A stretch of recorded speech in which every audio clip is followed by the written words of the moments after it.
Good morning, and thank you for joining the Center on Global Energy Policy at Columbia University SIPA for a rapid response briefing on the conflict in Iran and the Middle East. Today's briefing is part of the Center's ongoing rapid response webinar series, which has covered topics including the recent U.S. military intervention in Venezuela, the EU's carbon border adjustment mechanism, and U.S. government actions on AI. My name is Richard Nephew. I'm a senior research scholar here at the Center, and I'll be moderating today's discussion. I'll take a moment to introduce our panelists for today's discussion. We have Karen Young, who is a senior research scholar at the Center on Global Energy Policy. She's a political economist with a focus on Gulf countries and the source of much of the Center's analysis on the Gulf in recent days. And Sophie Corbeau is a global research scholar at the Center on Global Energy Policy and an expert on global gas markets. She's the former head of gas analysis at BP. And last but not least, Daniel Sternoff is a senior fellow and head of corporate partnership strategy at the Center and an expert on global oil markets. He's also the head of Energy Aspects Executive Briefing Service. We'll each provide some opening thoughts, and then we'll have a bit of a discussion that's focused on the current state of play in Iran and the Middle East, the dynamics unfolding over the last several days between the ongoing military actions by the United States and Israel against Iran, retaliatory strikes by Iran against U.S. military, diplomatic, regional installations, and the energy infrastructure of many of Iran's Gulf neighbors, the global impact of actions taken by Iran with regard specifically to the closing of the Straits of Hormuz. We'll reserve some time at the end of our discussion specifically to answer your questions from attendees. But I would encourage you all to use the chat function at the bottom of your screen to submit questions over the course of the conversation, as I will also try and work those in as we go so that our discussion can be as organic as possible. I'll start with some thoughts on the current security situation in Iran and the region, then pass the baton to Karen for a broader look at Gulf regional impacts. Then we'll go to Daniel and Anso to weigh in from a global energy market perspective. So I think there are three main points that I would want to highlight. First, no one knows how this ends. The President of the United States doesn't know and has floated a variety of objectives that do not necessarily mesh with what has been done. Iran's leaders do not know, not least because they're engaging in a struggle for the survival of their system. And certainly other states in the region are deeply unsure. Israeli Prime Minister Netanyahu may have the clearest sense of his objectives, which center on collapsing the current system in Iran, but also is dependent on U.S. participation to make them achievable. I still suspect a ceasefire will take place within the next week or so, but I'm very skeptical of anything more durable than that. So we're entering potentially a protracted period of uncertainty and chaos. Second, as of now, very little has actually changed. The Supreme Leader of Iran is dead, but he was an 86-year-old man. The Iranian system was planning for succession, albeit less so in the way in which they're doing it now. The Iranian system remains in the hands of the IRGC, the same people who developed the nuclear missile programs, sent IEDs into Iraq and Afghanistan during those conflicts, and have supported terrorist proxy groups around the world. These people have very little incentive to change, much less to, quote, join peacefully, close quote, with the rest of the Iranian people, whom they also helped to murder in the tens of thousands a month or two ago. Third, if there is a change, it is in the breaking of long-held restraints. Having fired missiles at their neighbors, including their civil infrastructure, Iran has fundamentally altered perceptions of it. Having undertaken yet another military campaign while simultaneously negotiating, the United States has reduced its credibility for future such talks. And having sought to topple the Iranian government, the United States and Israel have shown Iran on the most fundamental level that it is unsafe in its current deterrent posture. As with June, that will have a bearing on what Iran chooses to do next. And situated at the center of the globe's economy, both for energy and financial reasons, that not only affects the future of the Middle East, but also countries around the world. So with that, let me turn things over to Karen. Karen, please. Thank you, Richard, and it's great to be with you and Daniel and Sophie again on this important and really difficult time to do this analysis because it continues to change, and I think change our expectations of what this war would be like, and certainly from a GCC, Gulf Cooperation Council perspective. of the GCC states. They didn't choose this war, but Iran chose very quickly to make them a part of it. And so early on Saturday, we saw direct attacks from Iran on all six of the GCC states, including on Oman, which had been, mediating on behalf of Iran and the United States, and on Qatar, who's had a very close relationship with Iran, of course, sharing the largest gas reserve in the world in the South Pars, the North Field, and really having a large Iranian population even in Qatar. And so this has come as a shock. And particularly because the attacks in the GCC certainly went to U.S. bases as a primary start of attacks, but then quickly went to civilian infrastructure, including attacks from drones and missiles on hotels in Dubai, in Bahrain, apartment buildings, ports, airports. We've seen hits in the Dubai International Airport, the busiest airport in the world, and in Abu Dhabi. And so the closure of people's ability to get out has become, certainly a crisis for many people and families. We also saw an attack on a data center and attacks on diplomatic facilities. So an attack on the U.S. Embassy in Riyadh, and just recently an attack on the U.S. consulate in Dubai. So that's pretty unprecedented. What's also, I think, a point of divergence between the United States and the GCC states is, a sense of vulnerability. And of course, the GCC states would like to be secure under a U.S. security umbrella. That has been a point of tension for many, many years, how we both define that, and perhaps a little bit differently, what the security guarantee is of the United States. But I think the US and the Trump administration will have a higher risk tolerance for exit strategy, meaning the Trump administration may be comfortable leaving elements of the IRGC in place, a governance structure in Iran, which will remain a direct threat to the Gulf Cooperation Council states. And that's sort of the tension point now. And so even though the GCC states didn't choose this war, I think there is an underlying understanding that they would like to see some finality of the how the U.S. leaves Iran in terms of governance and threat. And so that includes, of course, Iran's capacity in missiles, in drones, but of course also its nuclear program. A worry is that Iran is at an advantage now. Iran does very well in the sort of gray zone warfare area and can continue to be a threat to its neighbors for a very long time, even if its military leadership is fragmented, or certainly in the case that it becomes more fragmented and you have control over military equipment, even these very cheap drones. And so I think that's going to be on the minds. And just a note also in terms of the economic impact in across the GCC. Of course, we're seeing this in energy markets, and Daniel and Anne-Sophie can speak to what we're seeing in oil and gas, respectively.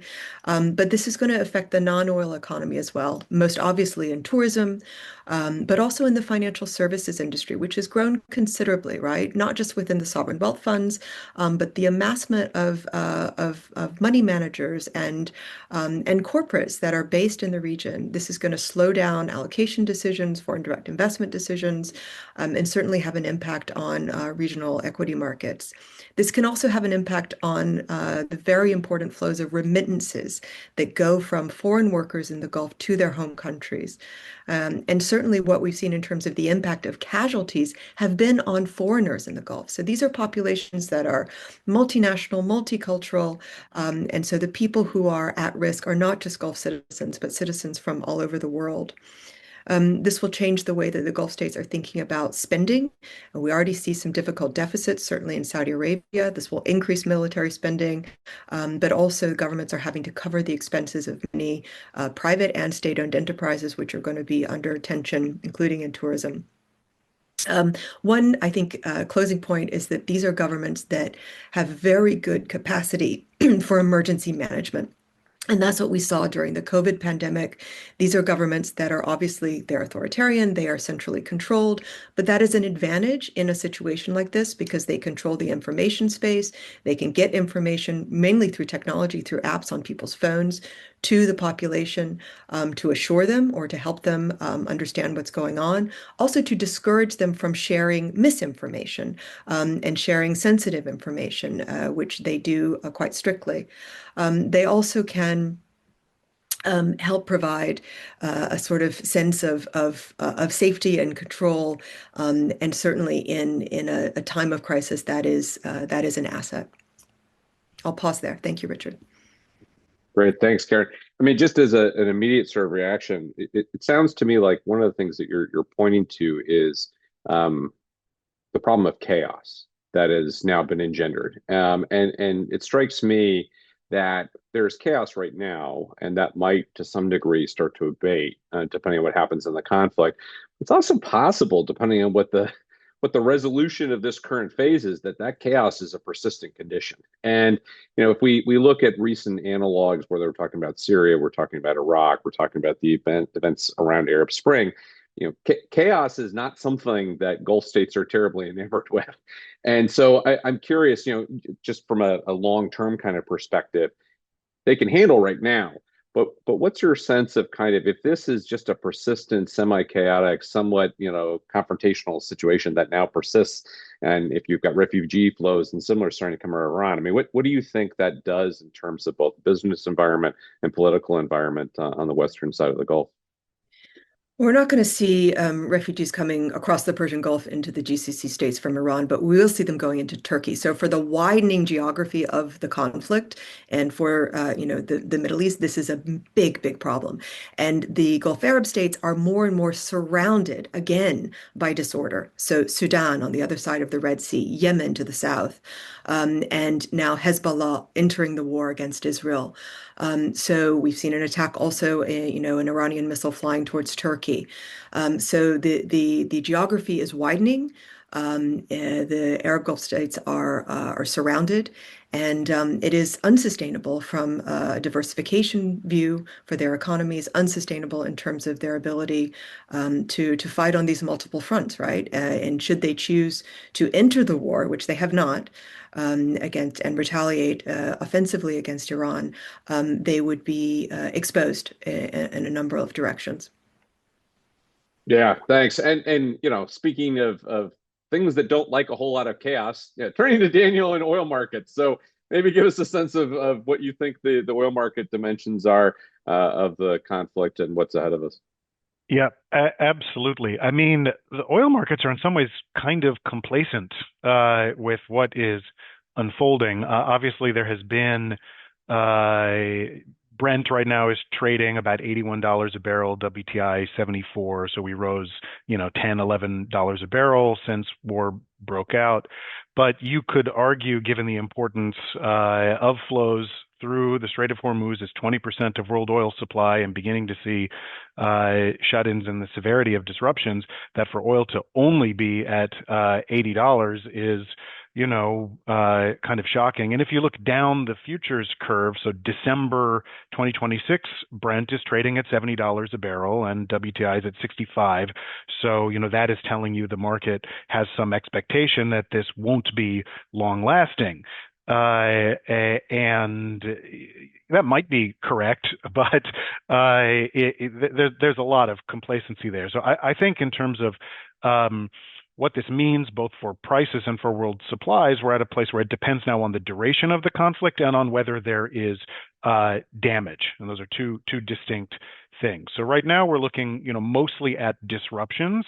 The disruptions are mostly to shipping. For a number of reasons. Obviously, Iran is firing on some tankers, and captains are not very happy about taking the risk of going to the Strait. There are, some tankers that are making midnight runs with their transponders off, but for the most part, traffic has largely been stopped. Insurance has been canceled as far as extra war risk insurance and the like, but for the most part, the overwhelming majority of shipping has stopped. Yesterday the Trump administration suggested there's the potential for naval escorts like we saw in the 1980s, but unlike in the 80s, the U.S. is now a combatant and wasn't just a theoretically neutral body trying to keep everybody's stuff moving, and of course that would keep U.S. ships would be more vulnerable to Iranian attack if you're moving closer through there. And there's also an attempt to set up some kind of a U.S. insurance facility to allow that to happen. There's no details on how that would work, and I think that doesn't look to be a panacea. So, the main issue for oil markets right now is not just that the oil isn't flowing, it's that there's limited storage capacity among major producers, and if you can't get your crude out, then you might have to start shutting in. That's already starting to happen in Iraq. So Iraq exports about 3.3 million barrels per day, major exporter. It's already run out of storage within days, and is already lowering production at a couple of its large southern fields. So that shut-in is probably over 1 million barrels per day right now. So this is, not just a temporary disruption in shipping, but once you start to shut in upstream, that becomes a problem. I think within less than 2 weeks, you could start to have some problems with producers like Kuwait and Qatar as far as storage. Saudi, the UAE have a little bit more flexibility, but that could certainly start to lead towards more upstream shut-ins. Separate from those disruptions, we are starting to see infrastructure damage. So the Iranians have targeted a number of facilities. Saudi Aramco has taken down a major refinery, 550,000 barrel per day refinery in Ras Tanura. There have been damage at a few ports, Duqm port in Oman. That affects more crude imports and product exports linked to a refinery there. There have been objects that have hit different ports like the Jask oil terminal in Iran. Something flew at Fujairah in the UAE, important place for bypassing Hormuz, but that remains operational. So there are, things flying around. I think what's notable is so far, the Iranians have not targeted or don't appear to have targeted really the most important critical production and export facilities in the region. So that is Abqaiq in Saudi Arabia, or potentially the Saudi East-West pipeline, which is a way they can try to, move crude to the Red Sea and avoid Hormuz. The U.S. and Israel have not targeted Iran's export capacity in Kharg Island, so there is still kind of a taboo around, I think, some of the most meaningful pieces of infrastructure. Maybe that means the Iranians know they have something to lose and are fighting to survive. And so, if they were to hit Abqaiq, it seems pretty likely that they're going to lose Kharg, whether that's the Saudis or us responding. So the silver lining for world oil markets, as far as, things that could cause significant and lasting disruptions to production and exports, that has not been touched so far. That may not be the case as we continue, and if Karen is correct and we're left somehow with a angry and wounded IRGC led Iran, I can't fathom how the Israelis could say, great, rebuild through access to oil export revenues. So, if Iran is staving this off and consolidating, it's just difficult for me to think that, the roughly, 1.3 or 1.5 million barrels per day of crude that Iran has been exporting is going to continue to flow to world markets. And, and Iran, if it can't sell oil, then it may be tempted to not have others sell as well. So, there's a lot of risk there. And, from that perspective, having oil only at 80 seems, somewhat surprising. Yeah, I mean, having worked on some of these issues for a long time, I'm familiar with one line of Israeli strategic thinking, which was this concept, not my words, but the concept of mow the lawn, and that's what the Israelis, at least at one point in time, were advocating, which is that you could just have continued strikes over a long period of time. And candidly, if you look at what happened in June, and then you go backwards 6 months, and you go backwards 6 months from that, and then you go back to June, and you look forward 6 months. You effectively have now what is a 2-year mow the lawn effort, right? Of continued airstrikes and the ability to assert air dominance over Iran and to attack targets as you please. One of the concerns that we had as U.S. officials at the time was that we didn't see how that strategy was long-term sustainable in the same way as what Israeli operations might have looked like in Lebanon and other places. And part of the reason is exactly this, the idea that at some point Iranian thinking goes in a different direction, either in a nuclear direction or goes in a regional direction that targets oil and gas infrastructure. And so I have to admit my own personal skepticism here that this level of uncertainty is long-term viable, given the Iranians might have a vote. And I think that's part of the reason why, personally, you see Israeli strategy has shifted. And now it is not so much mobile on, now it is about decapitation and trying to remove this current government system from operations and then taking mobile on as a secondary circumstance. And that's hard to do. And I think that kind of speaks to long-term uncertainties that are here. But one of the questions that occurred both in the chat and occurred to me as you were talking, Daniel, is there's one big importer that's particularly sensitive to what's going on in terms of Gulf oil flows, and that's China. And so I'm curious if you have any reaction on the China oil question, what they're thinking, how they're proceeding, those sorts of issues. Yes. Well, China has long tried to, as part of a diversity of supply and security of supply, has tried to distribute, to not allow any single country provide more than 15 or 20% of its oil supplies. So what has it done? It has, made sure that Saudi Arabia and UAE and Iraq and Iran, every one of them are only, 10 to 12% of the oil China imports. The problem with that strategy is every one of those countries needs to access Hormuz, and China collectively gets 5 million barrels per day of imports that flow through, and so its sort of strategy of spreading its imports around the Middle East, has a single point of failure in Hormuz. So that is a problem. Obviously, China has important economic relationships with all of them. It gets more crude from Saudi than it does from Iran, even though discounted barrels are a problem. So this is a huge problem for China. I think there's a reason why China has built up significant strategic inventories of crude oil, which was pretty enormous last year, and then so it does have very large buffers of inventories that it can work through, and those could last for months, to be honest, if we have zero. Otherwise, it's a huge challenge. There's not a lot that they can do about it other than doubling down on their decisions to try to reduce the use of oil in their economy, which is happening rapidly with the electrification of the transport fleet. That's obviously a long-term story. I think you triple down on the electrification of transport over the long term, and then rely on inventories in the short term.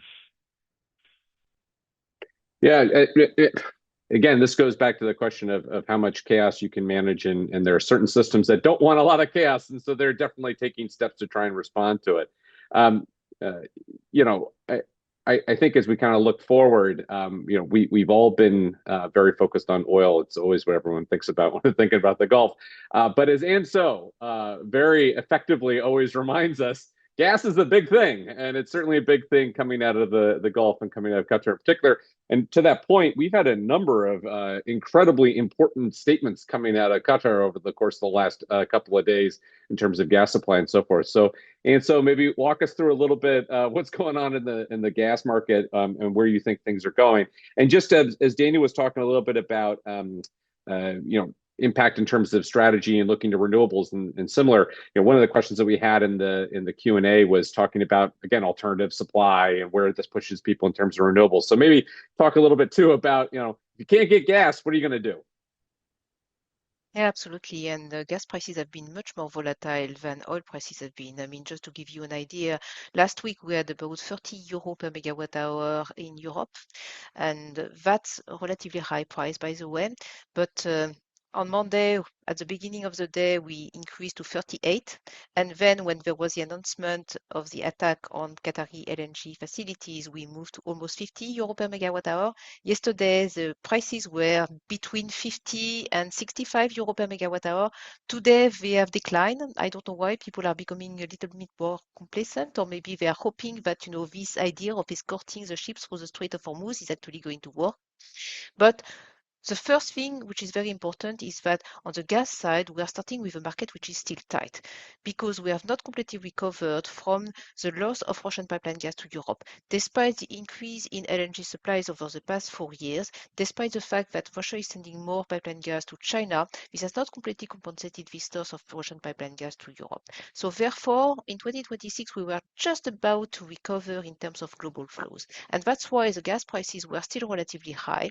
So 30 euro per megawatt hour, before the whole thing started, 2015-19, we had between 15 and 20 euro per megawatt hour. So we are starting from a tight market, and on top of that, we are at the end of the winter. And this is very important because in Europe, we have very low storage levels. We are just below 30%, which is probably 10 or 15% lower than usual. And this is putting it in a very bad situation. So to put things in context, Qatar, but also the United Arab Emirates are sending the LNG through the Strait of Hormuz. It's about 110 billion cubic meters. Global LNG trade was last year 590 billion cubic meters. So this is substantial. Most of this gas is going to Asia. In particular, about a quarter is going to China, and then to other countries like Japan, Korea, Taiwan, Pakistan, Bangladesh, India, and a little bit is going to Europe.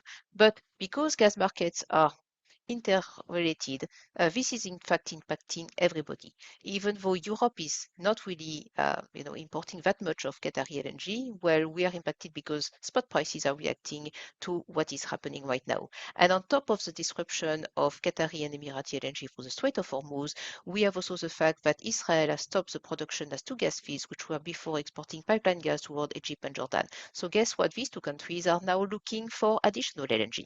So you have a lot of countries which are basically trying to get access to LNG, and the pool of LNG has been shrinking by about 1/5. So this is what is driving gas prices right now up. But I should really say that the gas prices are much, much, much lower than what they were in 2022 when we had the Russian crisis. We have spent pretty much the whole year above 100 euro per megawatt hour, and we even went up to more than 300 euro per megawatt hour. So I think, this is really showing that for the moment, people expect the situation to go back to normal relatively rapidly.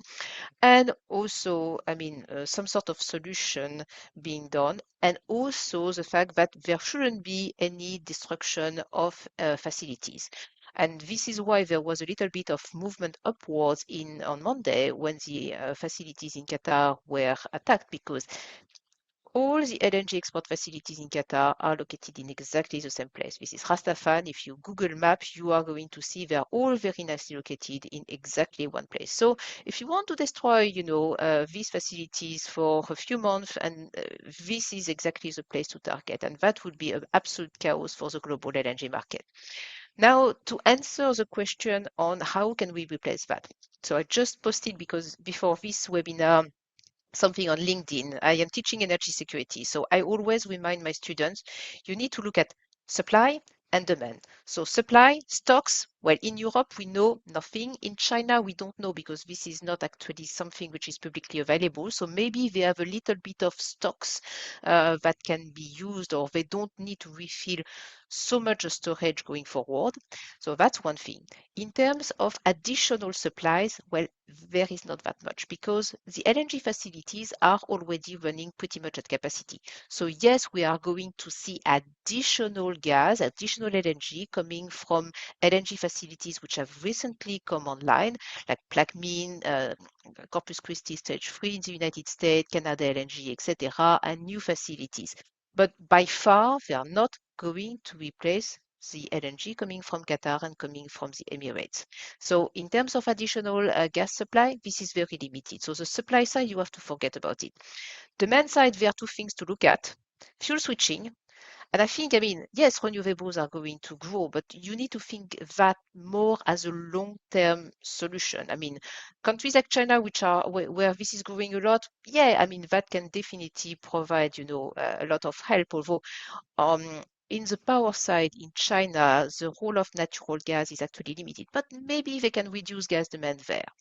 Um, I think fuel switching in many countries, and especially because most of this LNG is going to China, this is going to be coal. Because countries like Japan, Korea, Taiwan, all their gas demand is coming from LNG. So they are totally dependent on LNG imports. And a country like Taiwan, well, 30% of their LNG was coming from the region. So they are going to be desperate. And so beyond coal, well, it's going to be something to be done on demand. And that is usually something that politicians don't like. And this is something that we saw very late in 2022. This is only when the Russian pipeline from Russia to Germany was progressively, the flows were progressively decreased, that politicians in Europe realized, we need to do something about demand. Oh, save gas for a safe winter. Well, I think, for politicians, it's important if they think that the crisis is going to last, that they say to the population, we need to reduce gas consumption and power consumption now. So energy efficiency, but also voluntary demand reduction, lowering the thermostat. I mean, we're still in March, it's still winter time. Maybe, closing some non-essential facilities there and there, some swimming pools, etc. I mean, you really need to think as if we would be in a crisis for a long time, because as you said, as we all said, we don't know how this ends and when this ends. So it's very important to start, to bring the solutions very rapidly, even though this is not something that you would like to do. Thanks, Anne. So you've already answered, I think, about 7 questions that are piling up into Q&A. But I am going to ask them because some folks have got some very specific ones. They want to know about Mozambique. They want to know about Canada. They want to know about the Med. So maybe give us a sense. You've already kind of answered there is no there's no knight charging in who will have some massive supply of LNG to solve all the problems. But maybe if you've got any specific thoughts about Mediterranean, Mozambique, Canadian, I've lost track of the number of alternative LNG spots that people look into. And then a question for both you and for Daniel. So answer this as you go along. What is the I've seen some places where people are saying, long term this is good because what will happen is this will be a price signal to prompt investment in production in other places. So yeah, we might not have a white knight coming in to solve this problem today, but maybe this means a year from now we've got additional supply in other places. So maybe talk a little bit too about what kind of price signal durability is needed for investment on gas. And then Daniel, same thing. If there's any story there about oil stuff. So people were asking about Mozambique and Canada, etc. So specifically about new facilities, this is long term, and this is if you think that this is going to impact the reputation of Qatar in the very long term, and this depends very much on how we end. I mean, are we still going to have the Iranian Revolutionary Guard looming around and potentially in 6 months from now, in 1 year from now, still threatening the Strait of Hormuz, in which case the reputation of Qatar, unfortunately, may be damaged. But unlike, what happened with Russia, it's very important that with Russia, Europe decided, okay, we are going to reduce our dependency. Here, in this current case, we all want Emirati and Qatari LNG to go back to normal as soon as possible. We have absolutely no problem with them. This is really the big, big, big difference. Canada LNG, they're ramping up to capacity. People are talking about the facility which started last year. They're ramping up to capacity. To what extent they can ramp up faster, I don't know. This is a big question with pretty much all the new facilities. Do you want to ramp up them faster? But then there is potentially a risk that something goes wrong and then you have a broken facility. I mean, it's very important that you do not stress the facilities too much. It's better to have them operating normally rather than having a big problem. I mean, in 2022, we lost Freeport because there was an accident, which was unfortunate. We lost 20 BCM per year. On whether this is good for additional facilities or not, let me first say that we have a hell lot of LNG facilities which are coming to the market. Already we are going to have an increase about 50% in terms of LNG trade. So this is pretty much acted based on the capacity which is currently under construction, part of which is in Qatar, by the way, but let's consider that all of that is coming. When I was posting on LinkedIn, I have had a lot of people saying, yes, this is good for US LNG because we are a very reliable supplier. Yes, but at the same time, we see a lot of concentration in terms of LNG supply if we look at the picture in early 2030. And again, I am teaching energy security. Diversity is good. So having such a concentration, I'm starting to hear buyers saying, yeah, well, maybe we want a little bit of diversity. So, yeah, I mean, maybe people looking at Mozambique or looking at other places would be actually something which is going to happen. But actually, I am really wondering whether this is a good story for gas at all, because this is a second big crisis. We are not there completely in crisis mode, but we are almost there in 4 years. 2022 has been really devastating. Talk to the Europeans, but also talk to some people in Southeast Asia. This has been really bad. We are seeing countries like Pakistan, they have been burned once. They have installed a lot of solar capacity and they were talking about reducing their LNG imports. And I'm really wondering whether, the second crisis, which is impacting everyone, is not going to have exactly the same impact. So whether people are not going to go for a mix of coal and renewable, especially in Asia and especially in countries where actually, using gas in the power sector as opposition to coal, well, from an economic perspective, I mean, it's not really completely, it doesn't really make sense. You really need to have cheap LNG, and we are not there again. And people are very, very, very sensitive to the gas price in these countries. So, bottom line, in Europe, I am sure that there are going to be additional calls for electrification, but I am really wondering about the long-term damage to the gas reputation in Asia. So for oil, I mean, the market is definitely not in oil shock mode right now. I mean, if this is something that is 2, 3, even 4 weeks of disruptions and very modest upstream shut-ins, we'll draw down inventories, but then there will be some overproduction, and this will kind of work its way through. And I think that's what the futures curve is telling you. If we're getting into oil shock territory, meaning we have significant damage that could be quite lasting to major producers, not only Iran, but obviously Saudi Arabia, the price is going to go significantly higher. And I think before thinking about where alternative supply would come from, the first response would be it's a demand shock, kind of like, the size of the U.S. vehicle fleet got dramatically smaller and more efficient after the oil shocks of the 1970s. So, if we would truly see the removal of all of that supply, we would have prices skyrocketing, and then you would immediately, that would have effects macroeconomically as well as on the demand side. On the supply side, the most flexible, shorter sources of supply would come from the U.S., from shale. Right now, we're at a place where, as the U.S. has kind of worked through the tier one inventory with the cost of production have gone up and the inventory has gotten worse. We probably need to see prices above $70 WTI.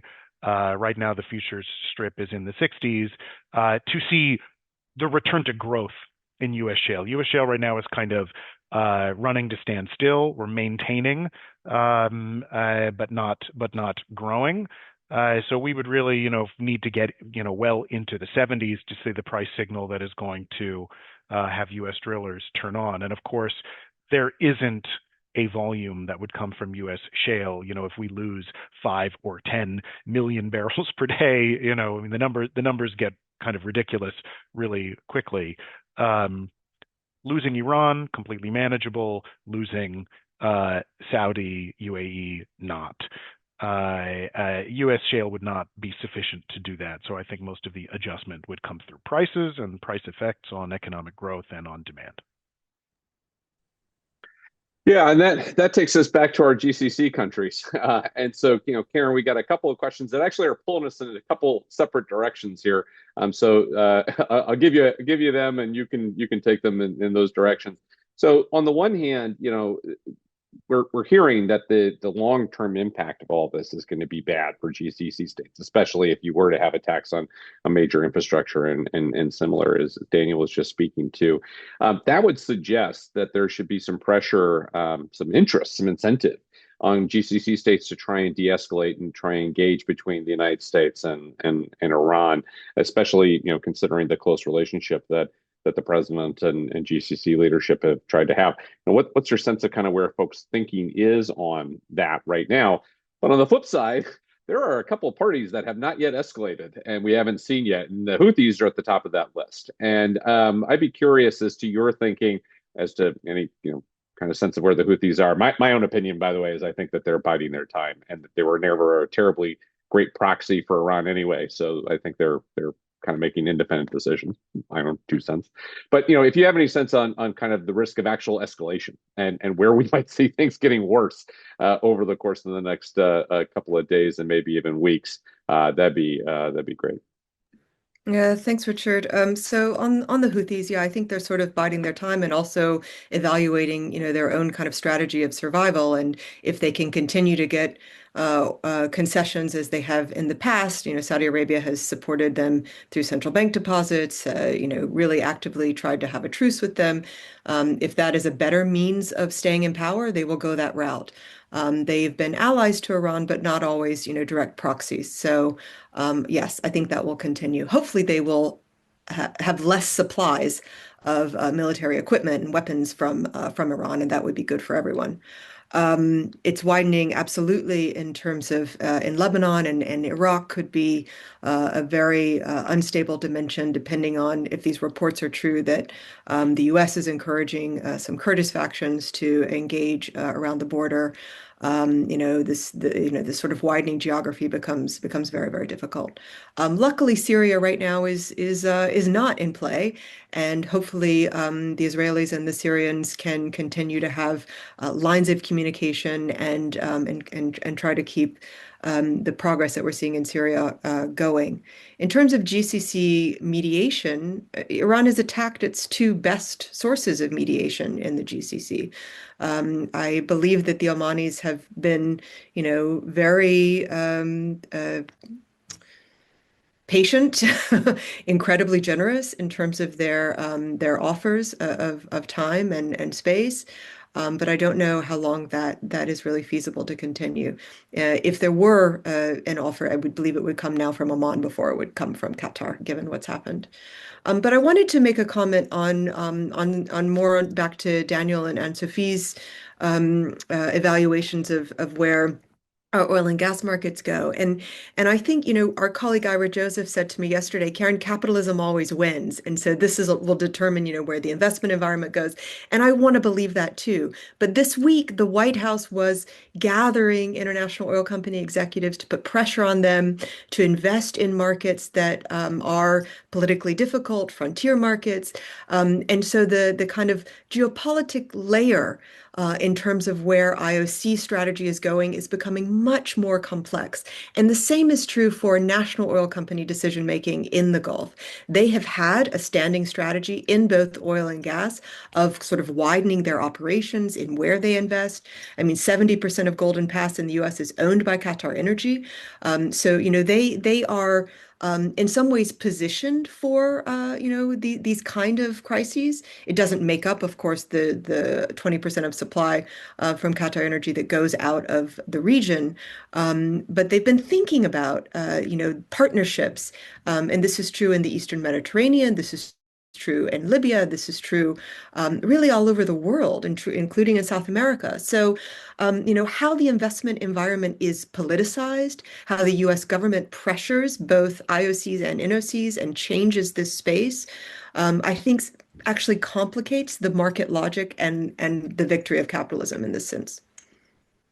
No, great. Thanks for raising that because, in fact, I wanted to turn to that. I think that there, as you said, there's been some pressure recently to try and do some reinvesting and to get people back into places like Syria, like Libya, like Iraq, and so I'd be curious as to where Daniel and Anso see that potentially go. Maybe Anso first, and then Daniel.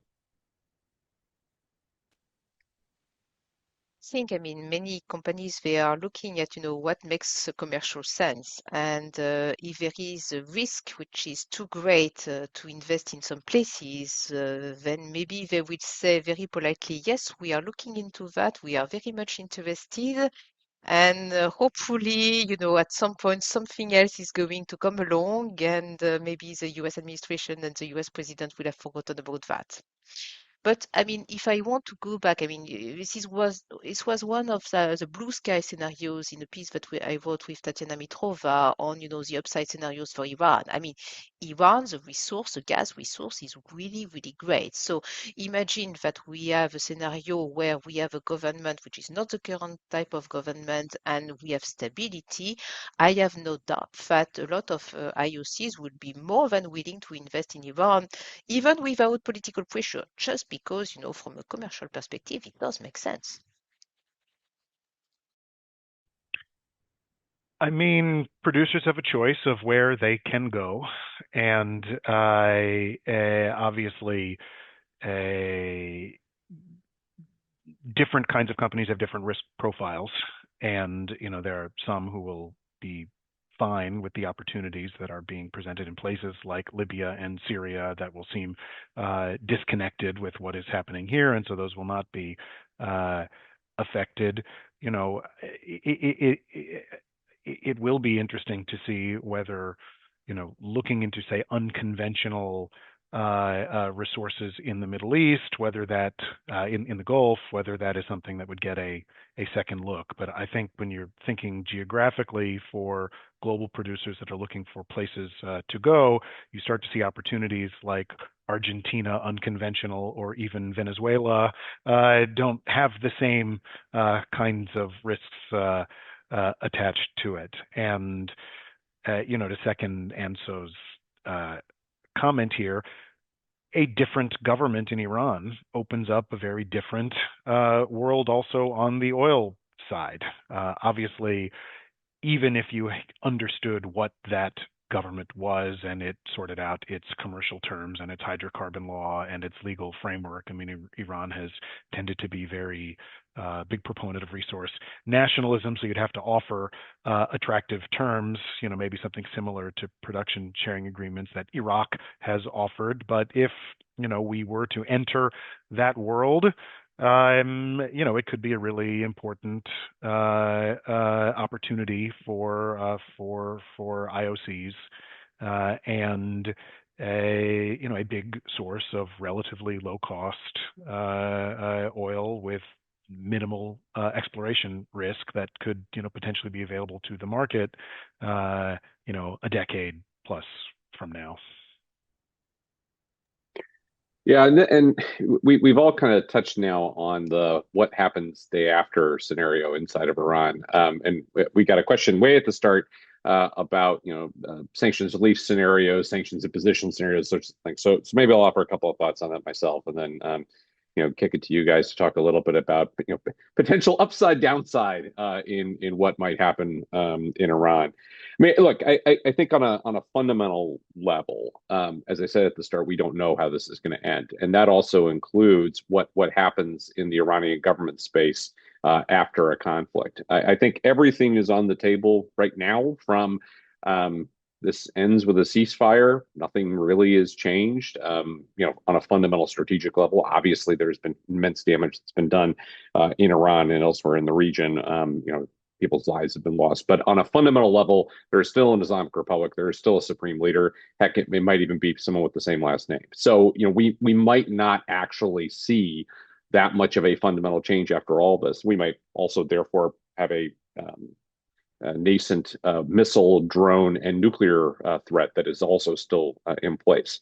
That's probably not the highest likelihood scenario at this point, but it's still possible. In those kinds of scenarios, there's not going to be any change to the sanctions regime coming from the United States. There's not going to be any sanctions relief. That kind of scenario is much more likely to be a ceasefire along the lines of what we had back in June, which is effectively we are now ceasing fire. That's it, right? It's not going to come with any other, kind of deal, and that's an inherently unstable scenario. And when I turn to these guys again, I'm going to ask them for their reflections on what that world looks like, because I don't actually think that's a very durable situation for countries in the region or for markets either.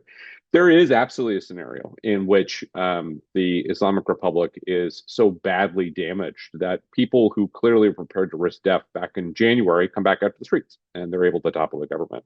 That, from my standpoint, would be a very positive direction for this all to end up in. But I don't think we should oversell how likely that is, because even with police stations being attacked and even with IRGC forces being killed, they still are in a position of control of the country and have demonstrated a willingness to do a lot to stay in that position of power, notwithstanding what we're hearing about what's going on in Kurdistan, what we're hearing might be going on in the streets. In that kind of scenario, though, let's say we have that positive scenario, then you might have a possibility of sanctions relief. You might have a possibility of opening up the country. You might have real changes. But I don't think it's going to be that quick. And I just want to emphasize that sanctions relief might be very quick. And I would imagine the United States move very quickly to remove sanctions and so forth. But there is going to be a lot of destruction that is going to be cleaned up. There are going to be unresolved elements inside of Iran who are not going to want to join peacefully with this new government that'll emerge. And so there is a lot of risk even in that scenario of lingering conflict, potentially IRGC commanders taking to the hills with missiles and weapons and continuing to lead campaigns. And it's worth noting, as we think about the IED threat that occurred in Iraq and Afghanistan during U.S. Occupations of both, it was the IRGC and the IRGC Quds Force in particular that was responsible for all those IEDs. They haven't forgotten how to do that. And so a post-war scenario of government change is not necessarily a stable and peaceful one inside of Iran, even in the most optimistic scenarios. And of course, we've got the middle scenarios where the Iranian government is battling internal insurgencies. They are no longer able to project power outside of the territory, which is one of the mission objectives that the president laid out. But they are still in control. They do still have missile components. They still have potentially a nuclear program. They still have got control over large parts of the country. And instead, we've got fracture inside of Iran, which I think is a fairly plausible scenario at this point. Not quite failed state yet, but moving that direction. That still, to my mind, is a deeply unstable situation, because it leads itself to power centers changing on a daily sort of basis. And we saw this in Syria. We've seen this in Libya. It's not, in my view, beyond the imagination that similar things could happen there too. So, you don't have to tack to each one of those scenarios, but I'd be curious if you prognosticating 6 months from now, if you've got any thoughts, and we'll just go in the order that we started, Karen, Daniel, and so we'll get the last word on kind of where you think things might be going, where the pinch points are, and how you think global markets and local folks will react to those kinds of scenarios. So Karen first. Thanks, Richard. Well, I don't have your expertise or visibility on Iranian domestic politics or centers of power, but I agree with you that a likely scenario is this disaggregation, and this is a very large country geographically, a very large population, and a very highly militarized country. So there's a lot of weapons and materials to go around, and in a transition that you see best case scenario looking somewhat like an oligarchy of post-socialist Russia, that's still very, very dangerous. And I think that creates decision points right now for the GCC states of what is their pain threshold to see a more destabilized and ultimately defanged Iran. And that's going to be a very, very hard decision because it will be costly and it will sideline and derail, perhaps for a decade, some of the progress that has been made on diversification and transformation, certainly within the kingdom of Saudi Arabia. So it is a hard decision, and I really don't know in 6 months how far along that path we will be. And as I said in the outset, I think the kind of strategic interest of the U.S. and the GCC states here within this administration are increasingly divergent. I'm going to go with the guys with the guns hold on in the short term, but we'll see significant damage to Iran's force projection and some kind of a ceasefire and then a turn to focus on hanging on to power through internal repression. I think for me, the best, maybe the only historical parallel, maybe this is Yugoslavia after we had 78 days of NATO bombing, and then 18 months later, Milosevic was gone. I could see something along those lines. I think in that kind of a scenario, I think we will not be seeing very much crude oil exports coming from Iran, and the question will be if it's limited to that, and so we probably will have a tighter oil market at a bare minimum than what we have had previously, and that is a kind of best case as we lose significant volumes from Iran and not much from else. I'm going to take that as my optimistic outcome in 6 months. I think any scenario which is showing significant instability in Iran is going to therefore create a lot of instability for oil and gas markets, because there is always going to be, this nagging feeling, okay, are we going to see again missile flowing and potential attack on whatever is flowing for the Strait of Hormuz? And this is actually not only oil and gas. We absolutely need on the gas side these volumes. So I would be very worried if in 6 months from now, we are not going back to some form of stability. Also, very long-term instability in Iran means also bad implications for countries like Qatar and the Emirates, which are very proud to be reliable suppliers and have been reliable suppliers. And these countries also, especially Qatar, is engaged in a massive expansion, which was expected to start at the end of the year, and everybody is waiting for that expansion to actually lead to much more LNG supplies to the market in 2027. And for Europe, this is very important because Europe is trying also to get rid of the last bits of Russian gas, both LNG and pipeline gas. So this is kind of unfortunate timing. But I am actually much more concerned right now about the countries in Asia, and especially those who won't be able to afford very high gas prices. These are the ones that we should be thinking about. And I think we've got time for one last, and let's make that focus a little bit outside the region and focus a little bit on Russia. I think you and so had mentioned, I think, some of the potential impacts and thinking around Russia, but maybe if both you and Daniel can, have any reflections on, where does this leave the Russians and where does it leave people's willingness to do business with the Russians? My own opinion, by the way, is I think that the U.S. has not demonstrated under this presidency an aggressive approach to Russia sanctions. So I'm not sure that that's going to change anytime soon. And that potentially opens space for the Russians. But you too. Yes, absolutely. I am seeing a lot of people who are starting to look at Arctic LNG2 cargoes with a lot of interest. Until now, they were only going to China, but maybe other countries could be interested, if they're really desperate for LNG. Of course, Russia would be very happy to benefit from higher oil and gas prices. That's always very good when you want to have more money in the coffers. Surely in Europe, we are going to have voices saying we absolutely need to bring Russian gas back, Russian pipeline gas back. It's going to be difficult though, because the most obvious routes are the one going for Ukraine, and I don't think Ukraine is particularly happy. Actually, there is right now a Russian LNG tanker which is in flames in the Mediterranean, and I understand that maybe Ukrainian forces are actually implicated in that problem or that incident. The second possible route would be the pipeline which is going directly to Poland, and again, I do not really see that as a high probability unless the Europeans are absolutely desperate. But let's see, if we have no LNG flowing for the Strait of Hormuz for 6 months, maybe at the end of the year, some people are going to be really desperate.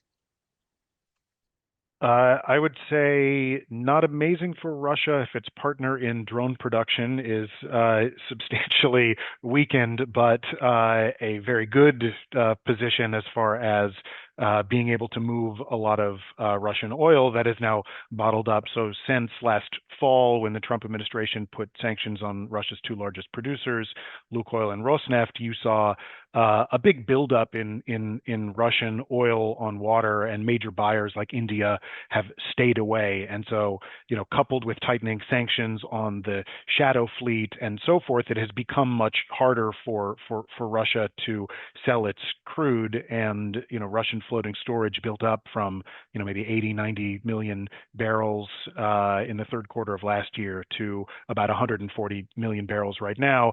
I would expect there's going to be great interest in taking those barrels, certainly from Indian refiners. And Richard, I would agree with you. I think it's pretty likely that the Trump administration will turn a blind eye to that. The priority will be the fight with Iran. And so if, and in particular, if oil prices are rising, and that is a domestic issue in the U.S. as well, if looking the other way while Russia starts to clear its barrels as a source of inventory to the market right now, I would expect that to happen.